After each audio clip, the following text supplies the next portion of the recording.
This YouTube channel does not promote any violent, harmful, or illegal activities.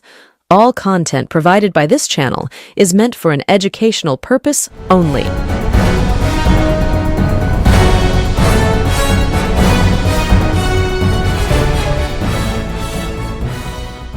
নমস্কার, আমি প্রতিবেদক সায়ন্তন চক্রবর্তী। আপনারা দেখছেন বঙ্গচক্ষু ইউটিউব চ্যানেল। আজকে এমন একজনকে নিয়ে কথা বলবো যে বলা যায় হঠাৎ করেই এই রাজনীতির ময়দানে এসছেন এবং খুব বেশি দিন রাজনীতি না করেও সে অর্থে রাজনীতির ময়দানে বেশ নাম অর্জন করে ফেলেছেন। সেই ব্যক্তি আর কেউ নন, সেই ব্যক্তি বিশিষ্ট ফ্যাশন ডিজাইনার অগ্নিমিত্রা পাল। 2019 সাল মার্চ মাসের আশেপাশে এই অগ্নিমিত্রা পাল বিজেপিতে যোগদান করলেন এবং যোগদান করার এক বছরের মধ্যেই বঙ্গ বিজেপির মহিলা মোর্চার দায়িত্ব তার হাতে চলে আসলো। তিনি মহিলা মোর্চার দায়িত্ব পালন করলেন, মমতা বন্দ্যোপাধ্যায়ের বিরুদ্ধে সরব হলেন এবং পুরস্কার স্বরূপ এই অগ্নিমিত্রা পাল 2021 সালে বিজেপির প্রতীকে আসানসোল দক্ষিণ থেকে প্রতিদ্বন্দ্বিতা করলেন। আমরা দেখতে পেয়েছিলাম আসানসোল দক্ষিণে তৃণমূল কংগ্রেসের প্রতীকে প্রতিদ্বন্দ্বিতা করতে অবতীর্ণ হন সায়নী ঘোষ। সায়নী ঘোষ এবং অগ্নিমিত্রা পালের মধ্যে দ্বন্দ্ব বা লড়াই, ভোট যুদ্ধে যে লড়াই হয়েছিল সেই লড়াই বেশ চিত্তাকর্ষক হয়েছিল। সায়নী ঘোষ প্রচারে একটি অন্যরকম মাত্রা তুলে এনেছিলেন। আসানসোল দক্ষিণে তৃণমূল কংগ্রেস যেভাবে পরাজিত হতো ভাবা হচ্ছিল, সায়নী ঘোষ নিজের ক্যারিশমায় সেই যে ব্যবধান, সেই ব্যবধান অনেক কমিয়ে আনে। দেখা যায় অগ্নিমিত্রা পাল হাড্ডাহাড্ডি লড়াইয়ের পর 5,000 ভোটে জয়ী হন, অর্থাৎ বিজেপির প্রতীকে বিধায়িকা নির্বাচিত হন। এই অগ্নিমিত্রা পাল বিধায়িকা নির্বাচিত হওয়ার পরে আমরা দেখতে পাই বঙ্গ বিধানসভায়, পশ্চিমবঙ্গের বিধানসভায় একমাত্র বিরোধী দল হিসাবে বিজেপি থাকে। তৃণমূল শাসক এবং বিজেপি বিরোধী, অন্য কোনো বিরোধী দল পশ্চিমবঙ্গে নেই। আপনারা দেখতেই পেয়েছেন অন্তত পক্ষে এই বিধানসভার আসনের ক্ষেত্রে সিপিএম থেকে শুরু করে কংগ্রেস সবাই শূন্য হয়ে গেছে। আইএসএফ একটি আসন পেলেও মূলত প্রধান বিরোধী দল বিজেপি। এই বিজেপির বিরোধী দলনেতা শুভেন্দু অধিকারী, ঘটনাচক্রে শুভেন্দু অধিকারীর সঙ্গে অগ্নিমিত্রা পালের যথেষ্ট ভালো সম্পর্ক তৈরি হয়, আলাদা ইকুয়েশন তৈরি হয়। শুভেন্দু লবি এবং অগ্নিমিত্রা পাল সম্পৃক্ত হয়ে যান। বলা যায় যে শুভেন্দু ঘনিষ্ঠ যে সমস্ত বিধায়করা বিজেপিতে ছিলেন তাদের মধ্যে অগ্নিমিত্রা পালের নাম অন্যতম।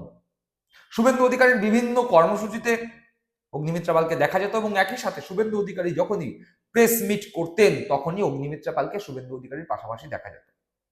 স্বাভাবিকভাবেই শুভেন্দু ঘনিষ্ঠ বৃত্তে থাকায় 2024 লোকসভা আসনের সময় বা লোকসভা ভোটের সময় অগ্নিমিত্রা পাল লোকসভা টিকিটের দাবিদার হয়ে ওঠেন এবং তিনি লোকসভা টিকিট বাগিয়েও ফেলেন। ঘটনাচক্রে কোথা থেকে তিনি লোকসভা টিকিট বাগাচ্ছেন, যেটা বিজেপির জন্য জেতা আসন মেদিনীপুর, যেই মেদিনীপুর থেকে 2019 সালে বিজেপির প্রাক্তন রাজ্য সভাপতি দিলীপ ঘোষ জয়লাভ করেছিলেন, সেই মেদিনীপুরে বিজেপির প্রতীকে প্রতিদ্বন্দ্বিতা করতে নামেন অগ্নিমিত্রা পাল। বিজেপির প্রাক্তন রাজ্য সভাপতি, সিটিং এমপি, সেই এমপিকে সরিয়ে সেই এমপিকে রিপ্লেস করে সেখানে অগ্নিমিত্রা পালকে টিকিট দেওয়া হয়।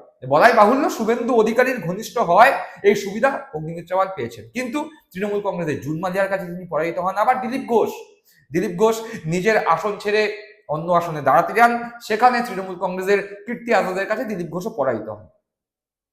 এন অবস্থায় অগ্নিমিত্রা পাল বেশ কনফিডেন্ট ছিলেন 2026 সালেও মোটামুটি ভাবে তিনি নিজের পছন্দের জায়গাতেই প্রতিদ্বন্দ্বিতা করবেন বিজেপির প্রতীকে। তার কারণ ওই যে বললাম, শুভেন্দু অধিকারী ঘনিষ্ঠ, শুভেন্দু অধিকারী যা চাইবেন তাই হবে, আর শুভেন্দু অধিকারী সেটাই চাইবেন যেটা অগ্নিমিত্রা পাল চাইবেন। অগ্নিমিত্রা পাল বলে দেবেন যে আমি এখান থেকে দাঁড়াতে চাইছি এবং শুভেন্দু অধিকারী সেই জায়গার টিকিটটাই অগ্নিমিত্রা পালের হাতে এনে দেবেন। এরকমই চিন্তা ভাবনা অগ্নিমিত্রা পালের মধ্যে রয়েছে। এবার ঘটনাচক্রে অগ্নিমিত্রা পাল কোথায় দাঁড়াতে চাইছেন? তিনি আসানসোল দক্ষিণ থেকে 2021 সালে বিধানসভায় বিধায়ক নির্বাচিত হয়েছিলেন, কিন্তু ঘটনাচক্রে অগ্নিমিত্রা পাল আসানসোল থেকে লড়তে চাইছেন না। কেন লড়তে চাইছেন না? যে আসানসোল থেকে তিনি তৃণমূল কংগ্রেসের সায়নী ঘোষকে 5,000-এর কাছাকাছি ভোটে হারিয়ে বিধায়িকা নির্বাচিত হয়েছিলেন, তাহলে সেখানে কেন তিনি লড়তে চাইছেন না? এই লড়তে না চাওয়ার কারণ হিসাবে উঠে এসছে এলাকায় জনমানবে অগ্নিমিত্রা পালের প্রতি বিরূপ প্রতিক্রিয়া। এলাকার মানুষজন অগ্নিমিত্রা পালকে এলাকায় গত 5 বছরে দেখেনি। এলাকার মানুষজন বলছে আপনাকে আমরা গত 5 বছরে দেখতে পাইনি, হাতে মিষ্টির প্যাকেট নিয়ে বলছে দিদি ভাই আপনি এসছেন, আপনাকে মিষ্টি খাচ্ছি, কিন্তু দয়া করে আপনি বলে দিন যে আপনার অফিস কোথায়, বিধায়ক অফিস কোথায়, আমরা যাবো, দেখা করবো কোথায়। এলাকার মানুষজন বলছে আপনি এলাকায় ঘুরছেন, আপনি পাড়ার নাম জানেন না। এলাকার মানুষজন তাকে ঘিরে ধরে বলছে যে মিথ্যে কথা বলে, মিথ্যে প্রতিশ্রুতি দেয়, এর কথা শুনে লাভ নেই। এলাকার তৃণমূল কংগ্রেস কর্মী সমর্থকরা অগ্নিমিত্রা পালকে দেখে জয় হিন্দ জয় বাংলা স্লোগান দিচ্ছে। স্বাভাবিকভাবেই যে আসানসোল দক্ষিণে 2021 সালের বিধানসভায় অগ্নিমিত্রা পাল 5000-এর কাছাকাছি ব্যবধানে সায়নী ঘোষকে হারিয়েছিলেন, তৃণমূল কংগ্রেসকে হারিয়েছিলেন, সেই আসানসোল দক্ষিণ এখন অগ্নিমিত্রা পালের গলার কাটা। গত 5 বছরে আসানসোল দক্ষিণ এলাকার মানুষের কাছে পৌঁছাননি অগ্নিমিত্রা পাল। মাঝে মধ্যে কলকাতা থেকে গাড়ি করে গিয়ে সেখানে কয়েকদিন থেকে আসলেও সে অর্থে এলাকার মানুষের কাছে এখনো পর্যন্ত অগ্নিমিত্রা পাল নিজের গ্রহণযোগ্যতা প্রমাণ করতে পারেননি। এলাকার মানুষজনের অভিব্যক্তি তার প্রমাণ দিচ্ছে। দেখুন এলাকার মানুষজন কি বলছে। তো আপনি তো ধরুন মোটামুটি এইখানকার বিধায়িকা হয়ে গেছেন আজকে 5 বছর হয়ে গেল। তো একটা কোশ্চেন ছিল দিদি, আমাদের বিধায়ক অফিসটা কোথায় আসানসোলে? না আমরা তো আজ পর্যন্ত তো কেউ আমাদেরকে বলেও নেই। সাধারণ কাজ করলে আপনাকে কোথায় পাবো আমরা সেটা খুঁজে পাই না। ঠিক আছে, কেউ আমাদের এটা বলেনি যে দিদির অফিসটা কোথায়। মানে আমরা তো হঠাৎ ভাবি যে দিদি তো প্রায় কলকাতায় থাকেন, কাজ করে থাকলে আমরা কোথায় যাবো? না সেটাই বলছি যে আমরা হঠাৎ করে আপনার জানি না যে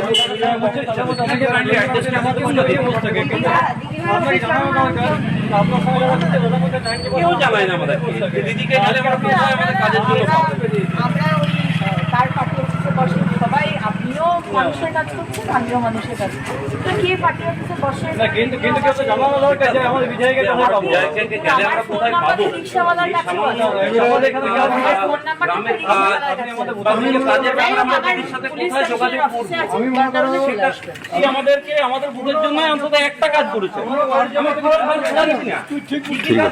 যাচ্ছি না আমি একটা কাজ করেছেন আমাদের ভোটের জন্য। ঠিক আছে, নাম বলতে হবে,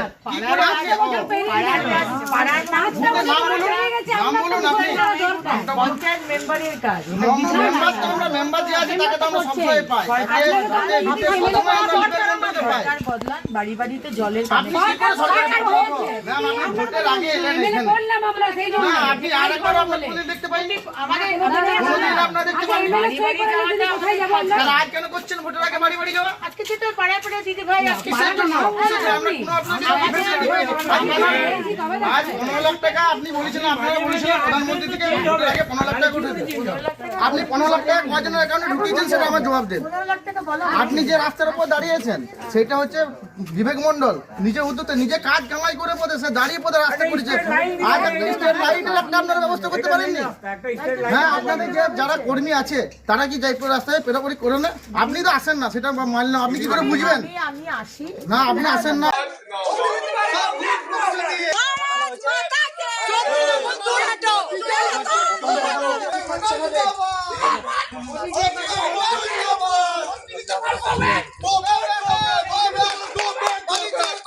কোথায় ছিল এতদিন? কোথায় ছিল? এতদিন জিজ্ঞেস করো কোথায় ছিল? 15 লাখ টাকা খরচ করে 15 লাখ টাকা আজ যে রাস্তা হয়েছে রাস্তা বিজেপি কিছু দেবে না। আমাদের লক্ষ্মী ভান্ডার কিছু দেবে না। কথা তোমার কি দিচ্ছে? বিজেপি দেবে দিচ্ছে। দূর হটো জিন্দাবাদ।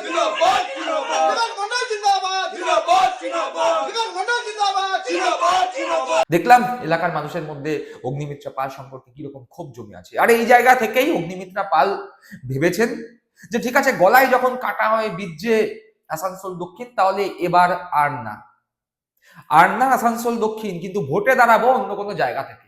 কিন্তু বাদ সেধেছে এখানেই। অগ্নিমিত্রা পাল ভেবেছিলেন 2024 সালের লোকসভা ভোটের সময় যেমন শুভেন্দু অধিকারী তাকে বিজেপির জন্য সহজ আসন মেদিনীপুরে দাঁড়ানোর জন্য টিকিট এনে দিয়েছিলেন, এবারেও তিনি ভাবছেন যে শুভেন্দু অধিকারী হয়তো আরো একটি সহজ আসনের টিকিট অগ্নিমিত্রা পালকে এনে দেবেন। কিন্তু বিজেপির উচ্চ নেতৃত্ব সমীর ভট্টাচার্য থেকে শুরু করে সুকান্ত মজুমদার সহ বিজেপির কেন্দ্রীয় নেতৃত্বরা সরাসরি রেড কার্ড দেখাচ্ছেন, বলছেন না, যেই আসনে তুমি জিতেছো গত 5 বছর যেখানে তোমাকে কাজ করবার কথা বলা হয়েছিল, যদি জিততে হয়, যদি দাঁড়াতে হয়, সেখানেই দাঁড়াতে হবে। আর এখানেই রীতিমতো ফ্যাসাদে অগ্নিমিত্রা পাল বিভিন্ন জায়গায় বিরূপ মন্তব্যের শিকার হয়ে, বিক্ষোভের শিকার হয়ে পালিয়ে বাঁচতে পারছেন না অগ্নিমিত্রা পাল। ভোটে দাঁড়ানোর 100% ইচ্ছা, বিধায়িকা হওয়ার 100% ইচ্ছা, কিন্তু ওই যে বললাম গলায় বিদ্যে আসানসোল দক্ষিণ, তাই এখন ওই গলায় বেঁধা কাটাকে বের করার জন্য একটাই মাত্র উপায়, লোকের দরজায় দরজায় গিয়ে ক্ষমা চাওয়া। ক্ষমা চাওয়ার মুখ নেই, তাই ভুল প্রতিশ্রুতি, মিথ্যা প্রতিশ্রুতি লোকের দরজায় দরজায় গিয়ে দিচ্ছেন অগ্নিমিত্রা পাল আর বিক্ষোভের শিকার হচ্ছেন। ফলে অগ্নিমিত্রা পালের অবস্থা এখন বেশ কঠিন বিজেপির মধ্যে। 2021 সালে 5,000 ভোটে তো জিতেছেন, কিন্তু 2026 বিধানসভা নির্বাচনে এলাকায় মানুষের যা ক্ষোভ, 5,000 ভোটে জিতবেন কিনা তা জানা নেই, কিন্তু অন্তত পক্ষে 500 ভোটে হলেও তিনি হারবেন, এ কথা অগ্নিমিত্রা পালের ঘনিষ্ঠ বৃত্তের লোকজন, বিজেপিতে যারা রয়েছেন তারাই বলে দিচ্ছেন। দর্শক বন্ধুরা, আপনারা কি মনে করছেন এই বিষয়ে? আপনাদের মূল্যবান মতামত অবশ্যই কমেন্ট বক্সে কমেন্ট করে জানাবেন। সকলে ভালো থাকবেন, সুস্থ থাকবেন। জয় হিন্দ, বন্দে মাতরম।